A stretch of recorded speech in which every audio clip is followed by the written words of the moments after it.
વંદના. આજનો આપણો વિષય છે વાવેતર. જે વસ્તુ ઉગે એને કહેવાય વાવેતર. ન ઉગે તો વાવેલું નિષ્ફળ જાય. શાસ્ત્રકાર ભગવંત એને યોગક્ષેમ કહે છે. એને યોગક્ષેમ કહે છે. અને એ યોગક્ષેમના કારણે જેણે જેણે વાવ્યું છે એનું ઉગ્યું છે. જો વાવ્યા પછી ન ઉગે તો પછી બધી મહેનત નિષ્ફળ જાય. કોઈ પણ ખેડૂતને પૂછો કે તું કુણી જમીન કેમ બનાવે, કડક જમીન ઉપર કેમ બીજ નાખી ના દે. નામસ્તવ રૂપી લોગસૂત્રની અંદર આને આરોગ્ય બોહી લાભમથી આપણને જણાવ્યું છે. આરોગ્ય બોહી લાભમ, બોધિ લાભ, બોધિને બીજ કહેવામાં આવ્યું છે. એટલે પરમાત્માએ ગણધર ભગવંતોને બોધિ બીજના ધણી કીધા છે. જેમણે 11 અંગ અને 12 ઉપાંગ એની વિસ્તૃત રચના ખાલી ઉપનયવા વિગમયવા ધોએવા ખાલી 3 શબ્દ ભગવાન બોલ્યા, એમનામાંથી વાસ્કેપ થયો અને સડસડાટ બધું જ્ઞાન એમના અંદર એક સમુદ્રનો મોટો પ્રવાહ કેમ હોય એમ પ્રવાહ સાથે આવી ગયું. અહીંયા વાવવાની વાત આવે ત્યારે સૌથી પહેલા ઉગે એવું વાવવું એ નક્કી કરવું, અને બીજી વસ્તુ કેવું વાવવું એ બી નક્કી કરવું. એટલે જાળવણી જરૂરી છે પણ શેની? રક્ષા જરૂરી છે પણ શેની? એટલે શાસ્ત્રકાર ભગવાન કહે છે કે ક્રિયા બી કરવી જરૂરી છે પણ કઈ? આરાધના કરવી જરૂરી છે પણ કઈ? એટલે આપણા ત્યાં વાસ્તવિક અર્થ એ બતાવ્યો, વિરાધનાનો ત્યાગ એનું નામ આરાધના. વિરાધનાનો ત્યાગ એનું નામ આરાધના. જનરલ લોકો શું સમજે કે મારી ઉપાસના થઈ ગઈ, સાધના થઈ ગઈ, ભક્તિ થઈ ગઈ એટલે હું ધર્મમાં સ્થિર થઈ ગયો. પરમાત્મા કહે છે કે આ વસ્તુ મિસગાઈડ કરવા વાળી છે. જેની ઉપાસના થઈ હોય, જેની ભક્તિ થઈ હોય અને એ ભક્તિના પ્રભાવે એ જીવ પોતે કંઈક પામતો હોય તો એને અનુભવ થતો હોય. એટલે આ ધરતી ઉપર જ્યારે કોઈને વાવાનું કહે તો કે અહીંયા થોડી વવાતો છે. તમને એમ કોઈ કે અહીંયા પેન્ટ કરો. હા, સિમ્ફોનિયામાં આ જે નીચે પાર્કિંગનો એરિયા ત્યાં પેન્ટ કરો ને. પેન્ટ દિવાલો પર થાય, જમીન પર થાય? એકદમ બહુ નોર્મલ વાત છે. આપણે એ ભાષામાં જઈએ કે બીજ આવી જમીન પર વવાય કે કુણી જમીન પર વવાય? એને ખેડવું પડે છે. કડક જમીન હોય તો ખેડવી પડે છે. ખેડ્યા પછી પણ ક્યાંક બીજું કંઈક કડક હોય તો એને નોર્મલ બનાવવું પડે છે. અને એ બીજ વાવ્યા પછી પણ એ બીજ ઉગેવું જરૂરી નહીં. એની જાળવણી માટે એને તૈયારી કરવી પડે છે. અને ઉગ્યા પછી પાછું એને પાણી પાવું પડે છે. અને એમાં પણ ઉગી ગયા પછી હજી થોડો સમય બાકી છે, લણવાનું છે. બધા બીજને હવે કવર કરવાના છે. તો એ લણવાનું છે તો એની સાથે એને જાળવણી કરવાની છે કે કોઈ બીજા જનાવર એને પોતાને બગાડી ના જાય. બીજા કોઈ જાનવર અંદર આવી અને એને ખાઈ અને જૂઠું કરી અને તોડી ફોડી અને બગાડી ના નાખે. એટલે શરૂઆતથી એન્ડ સુધી એક વસ્તુ ફાઇનલ છે કે શરૂઆત એ છે કે મારે શેના માટે કરવું છે, અને અંતિમમાં એને એટલી ખબર પડે છે કે મેં જેના માટે કર્યું હતું એ કામ પૂરું થયું. કોઈ પણ કાર્યને લઈને આ વસ્તુ નિશ્ચિત છે. આટલો પણ તમે રંગોલી બનાવી હોય તો એની પહેલે પૂર્વ ભૂમિકા હતી, અને એ પૂર્વ ભૂમિકા પછી હમણાં અહીંથી પ્રવચન પતિને આપણે જઈએ એટલે આ બધી વસ્તુ તમારી આંખ સામે આવે કે આ સરસ થઈ ગયું. આરાધના કેમ ભાઈ આવું બધું? એટલે શાસ્ત્રકાર ભગવંત એમ કહે છે કે સૌથી પહેલા અનુબંધ નક્કી કરવા જરૂરી છે, બંધ નહીં. આજે શું થઈ રહ્યું છે, કઈ એક્ટિવિટીઝ છે એ જરૂરી નથી, વિથ એક્ટિવિટી જરૂરી છે. ખાલી પ્રવૃત્તિ જરૂરી નથી, વૃત્તિવાળી પ્રવૃત્તિ જરૂરી હતી. એટલે જે લોકો જેના જીવનની અંદર સાધના, ધર્મ, આરાધના કંઈક કરવું છે તો એની પાછળનો ઉદ્દેશ્ય એને નક્કી કરવો જરૂરી છે કે મારે આ શું કરવું છે, શેના માટે કરવું છે. અને જેને પોતાને 100 દિવસ સુધી કે 1000 દિવસ સુધી પણ ઉદ્દેશ્ય ખબર નથી તો એ ફલ મળતું નથી. જેને પોતાને 1000 દિવસ પછી પણ એને એટલી ખબર પડી જાય કે મારે હવે ઉદ્દેશ્ય સાથે કરવું છે, તો પહેલા એની પાસે નિર્ણય શક્તિ આવશે, એટલે વિચારવાનો અવસર આવશે કે મારે કરવું તો કોના માટે કરવું. એટલે અહીંયા વાત આવે છે બુદ્ધિ બીજની, ચિંતન બીજની, નિર્ણય બીજની. એટલે બીજ વવાય કે પથ્થર વવાય? કાંકરો વાવો તો શું વાંધો આવે? સોનાનો કાંકરો વાવો તો શું વાંધો આવે? હીરો નાખી દો તો શું વાંધો આવે? હીરો હીરો જ રહે. પણ એ જ્યારે બીજ નાખે ખેતરમાં અને એ ખેતર ખેડાઈ જાય અને ઉગી જાય અને એના પછી એને જે કમાણી થાય ત્યારે કે આ તો હીરાની ખેતી કરે છે. હીરો નાખ્યો ના હોય, હીરો જમીનમાં નાખ્યો ના હોય, પણ એને જ્યારે કમાવાનું થાય ત્યારે શું બોલે? આમ તો હીરાની ખેતી છે. હીરાની ખેતી ના હોય પણ એને એટલું બધું મૂલ્ય મળેલું હોય. એમ જે બીજ છે એની યોગ્યતા છે, હીરાની યોગ્યતા નથી. સોનાનું બીજ કોઈએ બનાવ્યું હોય તો એ ઉગે નહીં. એટલે મૂલ્યવાન પણ બીજ હોય છતાં પણ યોગ્યતા ના હોય તો ના ચાલે. જગ્યા સારામાં સારી હોય, આખા સિમ્ફોનિયાને તમે હોનાની પ્લેટથી સજાવી દો, પણ એના પર સારામાં સારું બીજ નાખ્યો તો ના ચાલે.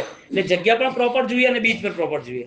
એટલે વસ્તુ સ્થિતિ એ બની કે માનવ જીવન પણ જોઈએ અને માનવ જીવનમાં ધર્મ સમજવા માટે મન પણ જોઈએ. એટલે બીજી વસ્તુ એ થઈ કે નરક, તિર્યંચ, જાનવર, દેવલોકની દુનિયા છે, પણ એ દુનિયાની અંદર એને પણ અનુકૂળતા છે, એને પણ સુખ દુઃખ છે, એને પણ મારું કરાયું છે. આ બધું એના જીવનમાં છે ખરું, પણ ધર્મ વિષયની યોગ્યતા એને નથી મળી. જે ધર્મની પ્રવૃત્તિથી એને આગળ વધવું હોય એ યોગ્યતા નથી મળી. એટલે જીવ તરીકે 84 લાખમાં બધી જગ્યાએ જીવ તરીકે એને જે સંવેદનાઓ થાય, સુખ દુઃખ થાય, એ બધે મળે. એ બધી પરિસ્થિતિ બધા જીવનો થતી હોય, પણ ધર્મ માટેની યોગ્યતા કઈ? એટલે ધર્મ ભૂમિ કઈ, ધર્મ બીજ કયું, ધર્મ ફલ કયું. ધર્મને બીજને વાવવા વાળો કોણ, એ બીજને જાળવવા વાળો કોણ, એ બીજની રક્ષા કરવા વાળો કોણ, અને એ બીજથી પોતાના જીવનને સંતોષ માની શકે, એને નફો થયો છે એવું જાણી શકે, એ કોણ? જવાબમાં એક જ વસ્તુ આવશે, અનુબંધ. અનુબંધ એટલે વિથ પ્રોગ્રામ, ખાલી પ્રોગ્રામ નહીં. એ શેના માટે છે? એ પ્લાનિંગ સાથે ચાલે. એટલે એનો જે પ્લાનિંગ હતો એ પ્લાનિંગ ફેલ ગયો. એનું કારણ એની પાસે મન નથી, ક્રિયા તો છે, એની પાસે ક્રિયા પાછળનો વિચાર નથી. એટલે મન જે કરી રહ્યો છે એ માત્ર 1% માટે જ કરી રહ્યો છે, 99% તો ભૂલી જ ગયો. એટલે કોઈ ક્રિયા કરે અને એને ફળ ન મળે એવું ના કહેવાય, પણ કોઈ ક્રિયા કરે અને ફળ જ ન મળે એવા ઘણા કહેવાય. બે વસ્તુ અલગ છે, બંને વસ્તુ. એક વસ્તુ વ્યવહારિક છે, એક વસ્તુ વાસ્તવિક છે. એક વસ્તુમાં એવું છે કે જેના કારણે એ ક્રિયામાં જોડાઈ ગયો છે અને એને આત્મસંતોષ થાય છે, પણ જો એને જ્ઞાનીની નજરથી જોવે, શાસ્ત્રની નજરથી જોવે તો એ ઝીરો ગણાઈ જાય. એટલે ક્રિયા તરીકે જે યુનિફોર્મ છે, ક્રિયા તરીકે જે બેઝ છે એ તો બરોબર છે. સામાયિક આજે કરો કે 2500 વર્ષ પછી કરો, એમાં શું બદલાવ આવે? પ્રતિકોણ આજે કરો, એના પ્રતિકોણના સૂત્રો એને 2500 વર્ષ પછી કરો, શું ફરક પડે? એટલે તમે આજે જે ભગવાનના દર્શન કર્યા, જે ભગવાનની પ્રતિમાને નિહાળી અને ત્યાં ખમાસના 3 દીધા અને ભક્તિ માટે હરિચિયાણમ બોલ્યા, એ તમે આજે બોલો, તમારો પોતરો 100 વર્ષ, પોતરાનો પોતરો 100 વર્ષ પછી બોલે તો આમાં કોઈ ફરક ના આવે. એટલે ક્રિયા તો બરાબર જ છે, અનુષ્ઠાનમાં કોઈ ફરક નથી, પણ એ ક્રિયા પછી જે ઇમોશન્સ છે, આંતરિક ભાવનાઓ છે, એ આંતરિક ભાવનાઓ ઇન્ડિવિજ્યુઅલ આપણે જોવાની છે. એટલે એક પોટેન્શિયલ નક્કી થાય, એક તૈયારી થાય આપણી કે મારે જે કરવાનું હતું એની પાછળ કોણ કોણ મારી સાથે છે. હું જે કરું છું મારી સાથે કોણ છે? સમાજ છે, શરીર છે, દુનિયા છે, માન સન્માન છે, કરવા પૂરતું ખાલી કરવાની એક વ્યવસ્થા છે, શરીરનું બળ છે એટલે થાય છે, કે મને ખરેખર મારી સાથે દેવગુરુ અને ધર્મ એની નીવ, એનો પાયો છે. એટલે આ બધી વસ્તુ એની સામે છે. એટલે મન જે છે એ એબસન્ટ હોય, ગેરહાજર હોય, ત્યારે પણ ક્રિયા તો થાય જ, કેમ ના થાય? સપના આવે છે ને, કોનાથી આવે? શરીરથી આવે કે મનથી આવે? અને એ સપના પછી પૂરા થાય કે નથી થતા? પૂરો થઈ જાય છે સપનામાં જ, સપના પૂરા ના થાય, સપનામાં પૂરો થઈ જાય. એવું સપનું ક્યારે પૂરું થાય છે? એ ઉઠે એટલે તૂટી જાય, અને જ્યારે સપના પૂરા કરવા દોડતો હોય મારે આ જોઈએ, આ જોઈએ, ત્યારે તૂટી જાય. એટલે ઊંઘમાં સપના આવે અને પૂરા થાય, કે જાગતો હોય સપના આવે ને સપના પૂરા થઈ જાય? બંને બાજુ એક જ અર્થ થાય. એક સપનું પૂરું થાય ઉઠો એટલે ખબર જ ના પડે. એક સપનું તમે પૂરા થઈ જાઓ અને સપના પૂરા ના થાય, તમે ખતમ થઈ જાઓ. એટલે ભર્તૃહરિ માટે એક શ્લોક લખ્યો વૈરાગ્ય શતકમાં. એ લોકો શતકમાં તૃષ્ણાના જીર્ણા વયમેવ જીર્ણા કાલોના યાતિ વયમેવ યાતિ. સેન્ટેન્સ કયું વાપર્યું? આ દુનિયા અટકતી જ નથી, આ દુનિયામાં બદલાવ આવવાનો જ નથી, પણ આ દુનિયામાં આપણે બદલાઈ જઈશું અને આપણે ભટકી પણ જઈશું ને અટકી પણ જઈશું. આપણે અહીંયા ઓલરેડી કોઈ ફાઇનલ અમરપટ્ટો લઈને તો આયા જ નથી. તો પછી જે લોકો જે રીતે જીવે છે એની પાછળ કોણ છે, એની સાથે કોણ છે? દેવગુરુ ધર્મ હોય તો એની વ્યવસ્થા બદલાઈ જાય. એટલે એક વ્યક્તિ એ બહુ સંપન્ન હોય, ધર્મની શક્તિ એની પાસે ઘણી હોય, એટલે એના જીવનમાં દુઃખ આવી જાય તો એ શું કરે? ધર્મને વગોવે, ધર્મથી દૂર થઈ જાય, ધર્મ પ્રત્યે રિએક્શન થાય કે આ લોકોએ મને સાથ ના આપ્યો. ધર્મની વ્યાખ્યા અને ધર્મની શક્તિ, ધર્મનો મુખ્ય ઉદ્દેશ્ય છે એની સ્થિરતાને ખતમ ન થવા દે, એની મજબૂતાઈને ક્યાંય પણ પાછી ના પડવા દે. આ ધર્મની વ્યાખ્યા, જેનું નામ સ્થિરીકરણ છે, બેલેન્સ. હા, હવે કોઈ ધર્મી હોય અને દુઃખ ના આવ્યું એવું બને છે? અને જે ધર્મી હોય અને દુઃખમાં સ્થિર ના રહ્યો એવું બને છે? ધર્મ અલગ, ધર્મી અલગ. ગોળ અલગ, ગોળનો ગુણ મીઠાશ અલગ. ગોળ તમે જોઈ શકો છો આંખથી, પણ એની મીઠાશને તમે આંખથી નક્કી નહીં કરી શકો. એ તમારે ચાખવું જ પડે. એમાં તો ચાલે જ નહીં. તમે આંખથી દીપક જોઈ શકો, પણ એ દીપકનો ગુણ કયો છે ખબર કઈ રીતે પડે? એને અડો એટલે ખબર પડે કે આ દીવો જ છે. અને એનો બંધ દીવો અડ્યો હોય તો કહેવાય દીવા કે ભાઈ પેલો દીવાનો ગ્લાસ છે લાવજે, દીવો તો ચાલુ નથી તો કહેવાય શું? દીવો જ કહેવાય ને. અહીંયા ચિંતન તરીકે નિર્ણય શક્તિ બતાવી, ચિંતન તરીકે આરાધનામાં પરિવર્તન બતાવ્યું, ચિંતન તરીકે એના જીવનમાં હવે આગળ વધી રહ્યો છે, કોઈની જરૂર નથી એવું એને પ્રૂફ થાય છે, સાબિત થાય છે, સાક્ષાત્કાર થાય છે. તો જે વ્યક્તિ બીજને વાવે છે અને બીજ ઉગે છે અને જે એને ફાયદો થાય છે એનું નામ અનુબંધ અને પરિવર્તન. હવે ક્રિયા થાય, અનુષ્ઠાન થાય, ધર્મમાં જોડાઈ જાય, ધર્મ ન પણ કરે ચલો અને કંઈ સત્કાર્ય કરે એ પણ ન કરે અને પોતાના પરિવારને સાચવતો હોય, પોતાના પરિવાર માટે હૂફ હોય, પોતાના પરિવારને સાચવવા માટે સંસ્કાર આપવાની ઈચ્છા પણ હોય, બધી જ વસ્તુ માન્ય રાખો જે દિવસની 24 કલાકની એક્ટિવિટીઝ થાય છે. એ બધી વસ્તુમાં સૌથી પહેલા મુખ્ય મુદ્દો એ બને છે આ બધું ઠેકાણા છે કે નહીં. મુખ્ય મુદ્દો એક જ બને છે, એની વિચાર શક્તિ સાત્વિક છે કે નહીં. હવે એક વ્યક્તિની આપણે કથા લઈએ અને એના પછી આપણે વિચાર કરીએ કે બેલેન્સ શું હોય. દર્શના ચારના અતિચારમાં ઉવો ઉવો થીરી કરણે આવો શબ્દ વાપર્યો છે કે એક જીવ સ્થિર થતો હોય તો એ સ્થિર થવામાં મુખ્ય કારણ કોણ કોણ છે? કોણ એને સાથ આપે જેના કારણે ધર્મમાં આગળ વધી શકે? કોણ એની સાથે છે જેના કારણે એ ધર્મની શક્તિને બધો સમાજ એ વિમુખ હોય, લાખો માણસ વિરોધમાં હોય તો પણ એનો ધર્મ ન છૂટે. મૈનાનો ધર્મ લાખોના વિરોધ પછી ન છૂટ્યો, સીતાનો ધર્મ કઠિનાઈઓ પછી એ ન છૂટ્યો. તો આ બધી વસ્તુ જે છે એ વાવેતર છે, વવાય છે ને ઉગે છે. એટલે ભવ્ય જીવોની આખી શક્તિ અલગ છે, નિકટ ભવ જેના છે, ઓછા ભવ જેના છે એવા જીવોની શક્તિ આખી અલગ છે. અને જે જીવો અપૂર્વ ખૂબ ખૂબ અનુષ્ઠાનની ક્રિયા કરે પણ અભવ્ય જીવા હોય એનું જીવદળ અલગ છે. ત્રણેય કન્ડિશન છે, એક ભવ્ય છે, એક અભવ્ય છે, એક નિકટ ભવ મોક્ષગામી છે. એક સોના જેવું દેખાય છે, પિત્તળ છે. એક 2-5 કેરેટનું છે, હોનું જ છે પણ મૂલ્યવાન નથી. એક 24 કેરેટ છે, એ સોનું છે પણ મૂલ્યવાન છે. બધી જ વસ્તુ પીળી છે પણ બધામાં ફરક છે. એક અનુષ્ઠાન થઈ રહ્યા છે, એ અનુષ્ઠાનમાં આપણે તીર્થમાં બી કરીએ છીએ, પર્વમાં બી કરીએ છીએ, લોકો હોય ત્યારે બી કરીએ છીએ, મંદિર હોય ત્યારે બી કરીએ છીએ, ભગવંત આવે ત્યારે બી કરીએ છીએ, કોઈ પ્રેરણા કરે ત્યારે બી કરીએ છીએ. આ બધા અનુષ્ઠાનો થઈ રહ્યા છે, કરવા વાળો કરી રહ્યો છે. હવે આ બધા અનુષ્ઠાનમાં એ વ્યક્તિ પોતાના અંતઃકરણને, અનુબંધને, સ્થિરીકરણને, પોતાના બીજને, યોગક્ષેમને એ ચેક કરે છે કે લોંગ ટર્મ પરમેનન્ટ સોલ્યુશન છે કે નહીં. લાંબા સમય સુધી મને ધર્મ શું છે ખબર પડી કે ના પડી. એટલે ઉપર છેલ્લો ધર્મ થાય એટલે સોનાનું બીજ વાવવાની ઈચ્છા થાય. ઉપરથી સામાન્ય ધર્મ થાય જેમાં નેગેટિવિટી હોય, નકારાત્મકતા હોય, બીજા માટે આપણે વધારે માઇનસમાં આપણી વાતો બધી એવી રીતની નિંદા ઈર્ષાવાળી હોય, એ બધી વસ્તુ એ ભૂમિ હોય પથ્થરાળી અને એની ઉપર સારામાં સારા બીજ વાવવાની ઈચ્છા હોય. રિઝલ્ટ તરીકે કંઈ નહીં. આ તો એક્ઝામ્પલ છે.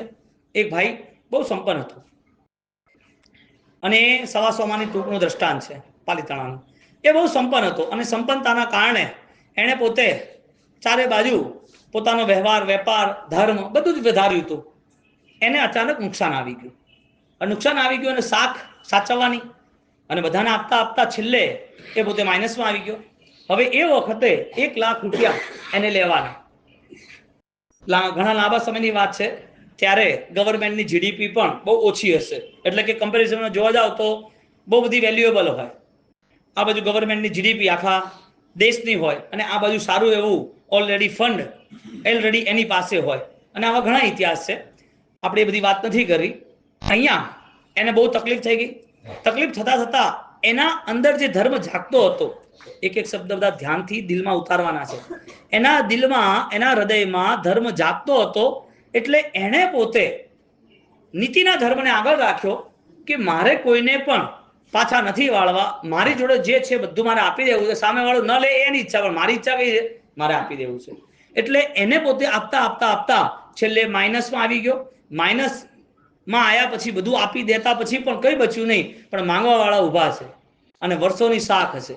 એના અંદર એવી ભાવના થઈ કે જે ધર્મી જીવ હશે ને એ મને સહાયતા કર. ધન સંપન્ન હશે એ નહીં, ધર્મી હશે, જે ધની હશે એ નહીં. જે ધનવાન હશે નહીં, ધર્મવાન હશે મને સાથ આપશે. અહીંયા વ્યાખ્યા બદલાઈ ગઈ. અર્થ પ્રધાન અલગ છે, ધર્મ પ્રધાન અલગ છે. એટલે બહુ બધી અનુષ્ઠાનની ક્રિયા પછી અંદરનો જીવડો ના જાગે ને તો પથ્થર કેવો છે પૂછવાની જરૂર નથી. કુણાસ અને કોમળતા, હા, એ માખણમાં જોઈ છે. એક ખીલ્લી એ ટેબલ ઉપર નાખીએ તો બેક આવે, પાછી આવે, પછડાય. અને એ જ ખીલ્લી જો તમે માખણમાં નાખો તો ઉતરી જાય. એટલે પથ્થર કેવો છે એની વ્યાખ્યા જાણવી હોય તો પોતાના દિલને પૂછી લેવું. કોમળતા અને કરુણા કેવી છે ક્યાંય જાણવાની જરૂર નથી. પોતાનામાં હશે તો એને વ્યાખ્યા મળી જશે. એટલે ઘણી બધી બુદ્ધિથી ઘણા બધા સ્ટેટમેન્ટ કવર કરવા, ઘણું નોલેજ કવર કરવું, એનાથી ઘણું મળતું નથી. અંતઃકરણથી જે મળે છે એ બહાર ક્યાંય મળતું નથી. એને પોતે નક્કી કર્યું મારે જે શાક સાચવવી છે એ શાકની અંદર મારે ધર્મી વ્યક્તિને લખાણ કરીને ચિઠ્ઠી મોકલવી છે, એને હુંડી કહેતા. એટલે એણે લખાણ લખ્યું કે મારે આટલા આટલા ધનની જરૂર છે, હું સમય આવે આપને યથોચિત વ્યાજ સાથે હું પાછો આપીશ, તો આપને મારા પર વિશ્વાસ હોય તો આપ મને સહાયતા કરજો. લખાણ નથી લખ્યું, એ લખાણમાં પોતાનો પ્રાણ પૂર્યો છે, પોતાની નીતિ પૂરી છે, પોતાનો ધર્મ પૂર્યો છે. કારણ કે લખાણ લખતા લખતા આંસુના 2 બૂંદ એ કાગળ ઉપર પડી ગયા. એ આંસુના બૂંદ કાગળ પર પડ્યા અને એ આંસુના બૂંદ સાથે એને ખ્યાલ ના રહ્યો. લખતા કરુણામાં એટલે બહુ ચિંતામાં મગ્ન ચિંતામાં હતો અને લખી નાખ્યું. અને એ લખતા એને પોતે ચિઠ્ઠી મોકલી, હુંડી મોકલી દીધી. અને હુંડી ત્યાં પોતે વાંચે છે. અને એ વાંચ્યા પછી એના માણસને એમણે આપી દીધી કે ભાઈ આ હુંડી એમને પૈસા આપી દે તું ફ્રી થા. એમને લાખ રૂપિયા જે લખ્યા હતા એને આપી દીધા, એ નીકળી ગયા. 1 લાખ રૂપિયા એમને પહોંચી ગયા, એની શાક સચવાઈ ગઈ. એ ભાઈ વ્યાજ સાથે સમય સાથે ત્યાં પાછો આવ્યો. 125 વાત છે. એ પોતે પાછા આવ્યા અને પાછા આવતાની સાથે એમને કીધું શેઠ આપ અમારા પૈસા લઈ લો અને એની ઉપર બીજા એક્સ્ટ્રા થાય છે એ પણ લઈ લો. એ કે તમે કોણ છો? અરે કે હું પોતે તમારા પૈસા મેં મંગાયા હતા અને મારી આ ઓલરેડી શાક મારી આ કંપની છે અને એ કંપની તરીકે હું પોતે તકલીફમાં હતો અને આપે મને સહાયતા કરી હતી અને આપ હવે આ પાછું લઈને આપનો ઉપકાર હું ક્યારેય ભૂલી ન શકું. અને જે બી ગણતરી થતી હોય, હિસાબ થતો હોય પૂરો કરો. કંઈ વાંધો નહીં, કરી દઈએ છે. એટલે અંદર જેટલા જેટલા લોકોના ચિઠ્ઠીઓ પડી હતી તમારી ભાષામાં એ બધી ડાયરીઓ ચેક કરી. એ ડાયરી હુંડી આપણી અત્યારે એ ડાયરીઓ ચેક કરતા કરતા એમણે કીધું કે આ ભાઈની ડાયરી તો લાવો. તો કે આ ભાઈની ડાયરી નથી મળતી. તો કે જો બરોબર 1000 2000 જે બી ચિઠ્ઠીઓ હોય એમાં, કારણ કે એ તો આપનાર હતા. હે, આપનાર માણસ પણ જો વ્યવસ્થિત હોય અને ભાવથી આપ્યું હોય તો વધે, ઘટે નહીં. એટલે કસી કસીને આપવું કે હસી હસીને આપવું? બોલવા માટે સારું લાગે. કસી કસીને આપવું કે હસી હસીને આપવું? ઉદારતાથી આપવું. આપણા અંદર જે ગુણ છે એ અપાવે છે, આપણી બુદ્ધિ નથી અપાવતી. ધર્મ દિલથી થાય છે, બાહ્ય લોકોથી ને દુનિયાદારીથી નથી જતો. આ બાજુ એમણે જે ચિઠ્ઠી મળી નહીં અને એ ચિઠ્ઠી ન મળતાની સાથે એમણે કીધું કે ભાઈ અહીંયા તમારી ચિઠ્ઠી નથી. અરે કે મારી ચિઠ્ઠી છે, મેં પૈસા મંગાયા છે, હું આપવા આવ્યો છું પૈસા. અરે કે નથી તમારી ચિઠ્ઠી, આમાં જોઈ લો, તમે જોઈ લો જે ચિઠ્ઠી જોઈ હોય. મને કોઈ વાંધો નથી. ના ના કે શેઠ તમારી વાત સાચી છે, મારે જોવાની જરૂર નથી, પણ મારે આપવાના એ નક્કી છે. કારણ કે મને ધ્યાન છે કે મારી તકલીફમાં તમે ઉભા રહ્યા હતા અને મને એટલું પણ ધ્યાન હતું, મેં દિલથી વિચાર કર્યો તો ભગવાનને પ્રાર્થના કરી હતી કે હું કોની જોડે પૈસા માંગુ અને મેં માંગ્યા અને તમે મને આપ્યા. તમારી આ ઉદારતા મારે તમને આપવા જરૂરી છે અને હું આપ્યા કરીશ. મારો સમય નબળો હતો, હું નબળો નથી. મારો સમય નબળો હતો, હું નબળો નથી. હું નીતિથી હું આગળ વધીશ. સમય આવી જશે, બદલાઈ જશે. અને સમય બદલાયો. આ ધર્મની શક્તિ હતી, મારી સ્થિરતા હતી. મેં પરમાત્માને પ્રાર્થના કરી હતી અને મારો સમય આવી ગયો એટલે હું તમને પાછા આપવા આવ્યો છું. કોઈ પણ વ્યક્તિ જો એમ વિચારે કે દુઃખ દુઃખ જ રહેશે તો એ દુઃખ તો પછી આવશે, એ દુઃખ તો પછી વધશે, પણ આજે તો દુઃખી રહેવાનો છે, નક્કી છે. કારણ કે દુઃખ એ ઢોલ નગારા વાગી નથી આવતું, આપણે બોલાવીએ છીએ. સામાન્ય ભાષામાં આપણા કર્મ, હજી બીજી ભાષામાં કહીએ તો આપણી વૃત્તિ ને પ્રવૃત્તિ, ત્રીજી ભાષામાં કહીએ તો આપણે ક્યાંક કોઈક એવા ખોટા વ્યવહાર કર્યા હશે. એટલે આ બધા દુઃખના આમંત્રણ છે. પણ આ દુઃખ એ નિશ્ચિત રહેતું નથી. આ દુઃખ ક્યારે પણ ટકતું નથી. એની બાજુમાં બીજો જવાબ છે, સુખ પણ ક્યારે ટકતું નથી. એટલે આપણે એમ સમજીએ કે દુઃખ દૂર થઈ જાય તો એ બી સમજી રાખજો, દુઃખ દૂર થાય એવો ને એવો સ્વભાવ સુખનો છે, એ પણ દૂર થવા માટે જ આવે છે. એટલે થોડા ટાઈમ કંઈક મળ્યું હોય ને તો એ બંને વસ્તુમાં ક્યાંય પણ વધારે ઇન્વોલ્વમેન્ટ થવાની જરૂર નથી. સુખ વધારે મળી ગયું હોય તો ઇન્વોલ્વમેન્ટ થવું નથી, દુઃખ વધારે મળી ગયું તો ઇન્વોલ્વમેન્ટ થવું નથી. એટલે જેને પોતે સુખ અને દુઃખમાં એ પોતાનું મન વધારે લગાડી દીધું છે એનું મન ક્યારે પણ શાંત રહી જ ના શકે. આ શાસ્ત્રનો નિયમ છે. એનું મન ક્યારે શાંત ના રહી શકે, કારણ કે સુખ મેળવાય એને પોતાને દોડધામ કરવાની, અને એ સુખ મળી ગયા પછી પણ એ સુખ ન જતું રહે એના ટેન્શનમાં દોડધામ કરવાની. કારણ કે એને ખબર છે કે જો મને વધારે પૈસા છે ખબર પડશે કોઈ માંગવા આવશે તો એ ના બતાવે, એને એ ટેન્શન. એને કોઈ સમાજવાળા બે પૈસાની વાત કરે તો કે આપણે બોલવું નથી, કે આપણે બોલશું તો માંગશે ને, કે રોજ રેલો આવશે ને. હવે ભાવના ભવ્ય ન હોય તો કુદરત બી એને લાંબા સમય સુધી ભવ્ય રાખી બી નહીં શકે. અંતઃકરણ જો એનું ભવ્ય હોય તો કુદરત એની સાથે રહેવાની જ છે. એટલે હંમેશાનો એક નિયમ છે, દેનારનું ક્યારે ખૂટતું નથી. જે દેનાર હોય ને એનું ક્યારે ખૂટે નહીં. કોઈ એમ કે ના અમે તો આવું જ હતા છતાં અમને આટલી તકલીફ છે તો નવાઈ શું મારી. પરમાત્માના દેવગુરુ ધર્મના આશીર્વાદ હોય તો દુઃખ હોય, દુઃખી ન હોય. પરમાત્માના પરમ આશીર્વાદ હોય, નાના આશીર્વાદ હોય તો દુઃખ, નાના આશીર્વાદ હોય. કોઈ કે ને મને ઓછા આશીર્વાદ છે, હું આટલી મહેનત કરું છું અને મને કંઈ વળતું નથી, કંઈ મેળ પડતો નથી, તો થોડા સમય માટે દુઃખ હોય. પણ ભગવાનના આશીર્વાદ, દેવગુરુ ધર્મની કૃપા સામાન્ય હોય તો એ દુઃખમાં દુઃખી ન હોય. પણ બહુ બધી કૃપા હોય, બહુ બધા મોટા આશીર્વાદ હોય તો સુખ હોય પણ એ સુખમાં પાપી ન હોય. જો મોટા આશીર્વાદ હોય તો એ શું સમજે, મને અનુકૂળતાઓ મળી છે, બધી દેવગુરુ ધર્મની કૃપા છે. કપાળ દેવગુરુ પાપ તો કરે એનું શું કરવાનું, જે વિરાધનામાં જોડાય એનું શું કરવાનું. એટલે પરિસ્થિતિ શું બને છે, સુખ આવે એના માટે ધર્મ કરવાનો, અને સુખ ન જતું રહે એના માટે એ ચિંતા પાળતો રહે. પણ પાપ ત્યાગની બુદ્ધિ, વૈરાગ્યની, ઉદારતાની, ત્યાગની બુદ્ધિ ના આવે. હવે પરિસ્થિતિ શું બની, એને પોતાને 125 જે ચિઠ્ઠી હતી એ ન મળી. એટલે દુઃખમાં દુઃખી ન થવું. સમય કમજોર હોઈ શકે પણ જેને શ્રદ્ધા છે મારે મારો સમય બદલવો છે એ માણસ બદલીને જ રહે. એટલે તાકાત આવી જાય કે ગમે તેવું થાય, હું પોતે જો સહી સાચા રસ્તે ચાલીશ તો એ બધો સમય બદલાઈ જશે. એમ કરી અને એની પાસે નીતિ, એની પાસે ભદ્રિકતા, અને એ આગળ વધે જ છે. આનો સમય આવી ગયો, ચિઠ્ઠી આપે છે, ના પાડે છે. હવે કોપી તો હતી નહીં બીજી, એક શેઠ જો કે નથી જ. પેલો ભાઈ તો કે સવાલ જ નથી, મારે આપ્યા વગર જવાનું જ નથી, મારે આપવાના જ છે. કે હું લઉં જ નહીં ને, મારે લેવાના જ નથી આવતા ને. મારું જે છે નહીં હકનું મારે લેવાનું છે, જે મારું નથી હું લઉં કેવી રીતે. હે, આ નીતિ માણસને સુખી બનાવી દે. સામાન્ય નીતિ છે, સામાન્ય. પછી કોઈ માણસ એમ કે હું પેકેટના હીરાઓ બદલી નાખું અને બદલીને પછી હું અહીંયા 2-5 રૂપિયા ખર્ચી લઉં, અને પછી એને એમ થાય કે મારા જીવનની અંદર હું આરાધના કરું છું તો તને મુબારક. જ્ઞાની શું કહે છે, ભગવાન શું કહે છે, હંમેશને માટે ભલે રોટલી ખાઈએ, સુખી ખાઈએ, ઓછું ખાઈએ, પણ આપણા જીવનમાં આપણે ક્યારે પણ ખોટા રસ્તે ન જઈએ. કારણ કે આજે તો કાલે જેની ગાડી સ્પીડમાં છે એને એક્સિડન્ટ થવાનો છે, નિયમ છે. આ સામાન્ય નિયમ છે કે નહીં. જે માણસ બહુ સ્પીડમાં ઉતરે પડે કે ના પડે, નિયમ છે. જે બહુ સ્પીડમાં ચડવાનો હોય એને થાક લાગે કે ના લાગે. એટલે સ્પીડ જે બી હોય અને એમાં જો પ્રોપર ના હોય તો અટવાય કે ના અટવાય. કુદરતનો નિયમ છે, ધર્મનો નથી. ધર્મનો નિયમ તો તમને બહાર કાઢવાનો છે, ફસાવાનો નથી. આ બાજુ એ પોતે ના પાડે છે. હવે કરવું શું એ ફંડનું, એ જે પૈસા છે મોટા છે એનું કરવું શું. આટલું મોટું ફંડ છે એ ના લેવું, એ કે લેવું પડશે. આ બધી વસ્તુમાં એ બહુ રિક્વેસ્ટ કરે કે શેઠ મેં ઓલરેડી આ હુંડી તમને આપેલી છે અને મને વિશ્વાસ છે તમે લઈ જ લો. હું લઉં જ નહીં, મારે લેવી જ નથી. લેવાય કે ના લેવાય, આની પાછળ બીજા 2 પ્રશ્નો છે. લેવાય કે ના લેવાય. સામેવાળા શેઠે એને એના પૈસા લેવા જોઈએ કે ના લેવા જોઈએ. હકના હતા તો હા લેવાય. ન કેમ લીધા, લેવાય તો ન કેમ લીધા.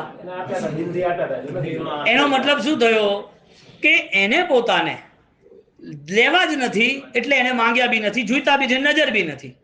નથી કેમ લેવાયના હતા તો પણ જવાબ એ હતો કે મને જો જિનાલયનો લાભ મળતો હોય 2-5 લાખમાં, ઉપાશ્રયનો લાભ 2-5 લાખમાં મળતો હોય તો દેરાસર ઉપાશ્રયમાં જનાર કોણ છે, એ ભગવાનને સાચવનાર કોણ છે, એ ઉપાશ્રયની રોનક કોણ છે, એ શ્રાવક છે.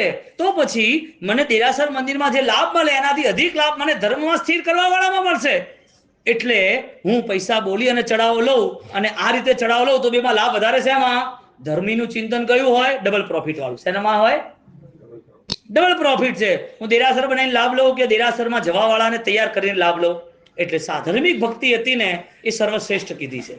આ બાજુ બધા દાન, બધા તપ, બધી ત્યાગ, સેવા, ભક્તિ એક ત્રાજવા પર, અને બીજા ત્રાજવા પર ફક્ત સાધર્મિક ભક્તિ. કેમ? કારણ કે એ જીવ અસમાધિમાં હતો, દુઃખી હતો, ત્યારે તો આંસુ સાથે લખાવ્યું હતું. હૈયું ભરાઈ જાય તો જ આંખ ભરાય. હૈયામાં ભાવનાઓ જાગે, હૈયામાં ભવ્યતાઓ આવે, હૈયું કુણું બને, એવા ભાવો આવે ત્યારે આંખ ભરાયા વગર રહે નહીં. અને એ આંખમાં જ્યારે સંસારલક્ષી આંસુ આવે, દુઃખલક્ષી આંસુ આવે, સ્વાર્થલક્ષી દીકરી જાય છે, એને વળાવવાની અને એ આંસુ આવે, એ બધાની બધી લાગણી સભરના આંસુ એટલા બધા શાસ્ત્રકારો ગણતા નથી. કારણ કે આવા આંસુ તો નદીઓની નદીઓ ભરાઈ ગઈ પણ ગણતરીઓ નથી, કારણ કે સુકાઈ ગયા. પણ જ્યારે આપણને ચંદનબાલા જેવા આશીર્વાદ આવે કે મારા પ્રભુ પાછા ના આવ્યા, ગૌતમ સ્વામી જેવા આશીર્વાદ આવે મારા પ્રભુ મૂકીને જતા રહ્યા, કુમારપાળ જેવા આંસુ આવે કે પ્રભુ કુમારપાળ મહારાજે હેમચંદ્રાચાર્ય ભગવંત, અરે કે આ બધું શું થયું, મને આટલો લાભે ના મળ્યો, આવા આંસુ હોય ને તો એ બધા આંસુ હીરા બની જાય, હીરા કિંમત લાગે. હા, કેવી પ્રાર્થના કરે છે પરમાત્માને, ખુલ્લા મૂક્યા છે મેં તો દિલડાના દ્વાર, પ્રભુજી આવો ને એક વાર, પગલા પાડો ને એક વાર. એનું હૈયું ભરાઈ ગયું. હુંડીમાં બે આંસુના બૂંદ, એ હુંડીના આંસુના જે ચિહ્ન દેખાય, અને એ ચિહ્ન દેખાય, અંદરનો ધર્મી આત્મા નક્કી કરે કે આવો લાભ ચૂકાય નહીં, અને એ લાભ ન ચૂકાય એના માટે આંખો બંધ કરીને આપી દીધું, અને એ જ બેટે એની હુંડી ફાડી નાખી. મારે કશું જોવું નથી, અને જોવું અને મારે પાછળથી વિચારવું પડે, એટલે જોવું નહીં ને દાજવું નહીં, એ કહેવત સાચી પડી અને એ બધું વિસર્જન થઈ ગયું. પેલો શોધવા જાય તો મળે. મનમાં 1% એવી ઈચ્છા હોય ને કે મને તકલીફ થશે ને પછી એના હું પૈસા માંગુ, લાવ હુંડી સાચી રાખું, તો એ બી ઉદારતા નહીં. ઉદારતાનો નિયમ જ એવો છે કે કર્યા પછી ભૂલી જાય. સત્કાર્યનો નિયમ એવો છે કે એ ક્યારે પણ બંધનમાં આવે ને, સત્કાર્ય ચાલુ રહે, નિરંતર ચાલુ રહે. સવાર પડે ને એને યાદ આવે સત્કાર્ય થયું કે ન થયું, એને ઊંઘ ના આવે સત્કાર્ય ન થયું ત્યાં સુધી. કોણ આ બધું કરાવે છે? જેનું બીજ કૂણું છે, જેની જમીન કૂણું છે, જેના ઉગવાની તૈયારી થવાની છે, કુદરત એને પાણી આપે જ, કુદરત એને સૂર્ય આપે જ.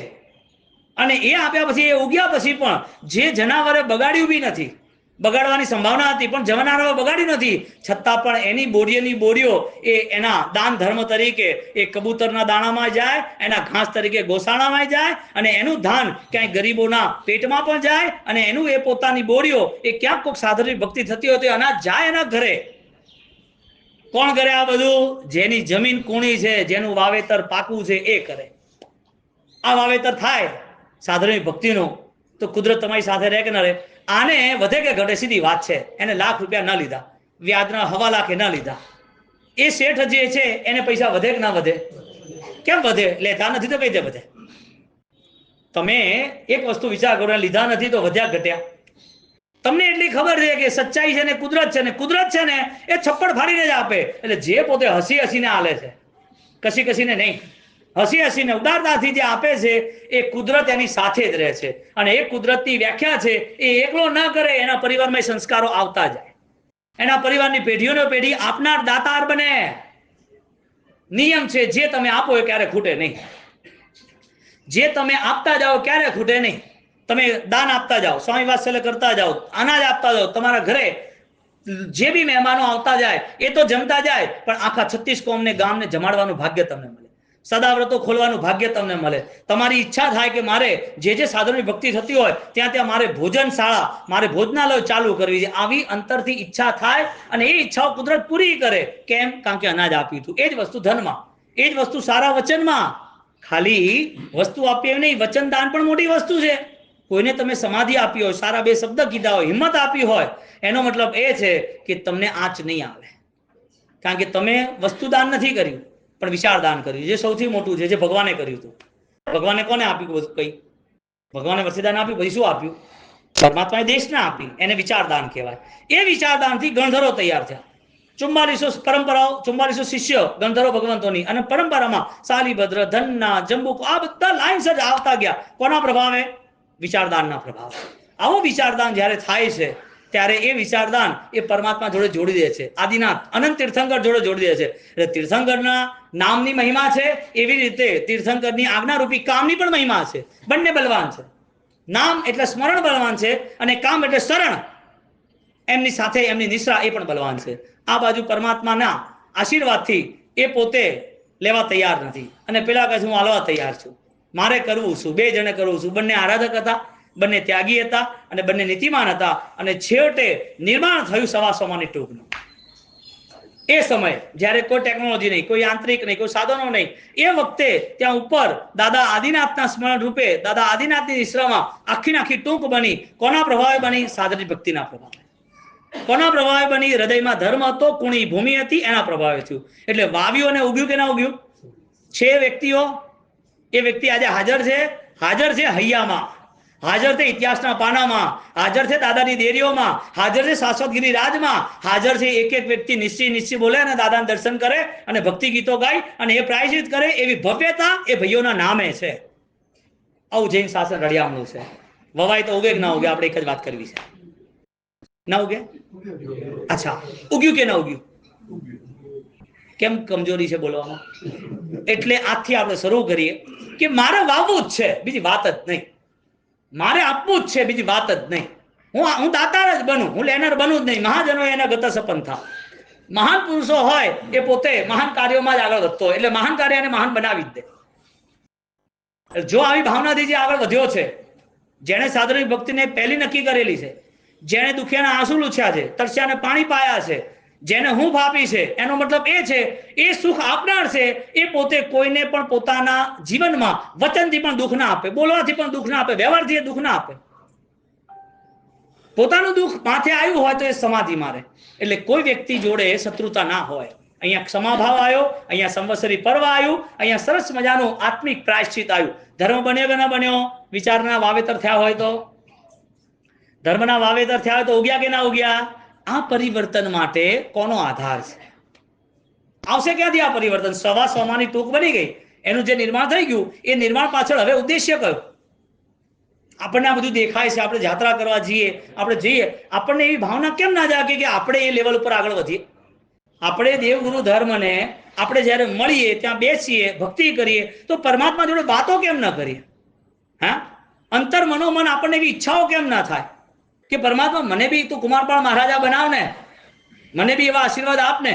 એક સોનાની વીંટી નહીં પહેરું, ઘરે જેટલું જોઈએ એટલું લિમિટેડ નવું નહીં લાવું, અને આપણા આશીર્વાદ હાથથી ફરતા હોય અને મને મહિનામાં ખબર પડતી હોય તો એ જ મહિને મારું ડોનેશન હશે, વર્ષમાં ખબર પડતી તો એ જ વર્ષથી મારું પ્રારંભ હશે. એમ નહીં કે એક વર્ષે 10 કરોડ ભેગા થાય પછી હું 8 કરોડ ખર્ચું, એવું બધું નહીં. તૈયારી ચાલુ કરી દે.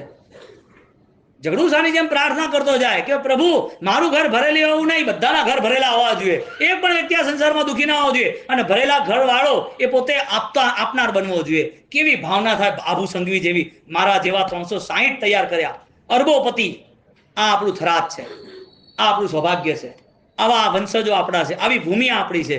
અને આવી ભૂમિના જે ભોમકા હોય, ભાગ્યશાળી હોય, એ ક્યારે કાચા હોય તો પાકા હોય, મજબૂત હોય.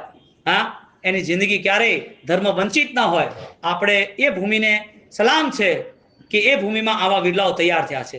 આપણને આનંદ છે કે આવી ભૂમિમાં આપણો જન્મ થયો છે, અને પરમ આનંદ છે કે આપણને આ જૈન શાસન મળ્યું અને સુવિહિત એવી દાદા ગુરુદેવ રાયસુરી મહારાજ દ્વારા આપણને શુદ્ધ આધ્યાત્મિક ધર્મની પ્રેરણાઓ મળી.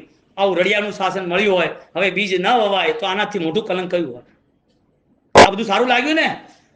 થરાદ ને સૌભાગ્ય ને આવા મહાપુરુષો ને આવા દાનવીરો ને આવા ગુરુ મહારાજ ને આ શાસન સારું લાગ્યું કે ના લાગ્યું? હવે સારા બનવું હોય તો બધા સારા જ છીએ, હજી બધા સારા બનવું હોય તો. એટલે વાવેતર માટે આવા ઇતિહાસોને આપણે સામે રાખી અને આપણે આગળ વધીએ. એ આગળ વધવાની પ્રવૃત્તિ આપણે બહુ જ શીઘ્રાથી શીઘ્ર કરી. વિતરાગ્ઞાગ્રમ ઈચ્છામિ દુક્કડમ.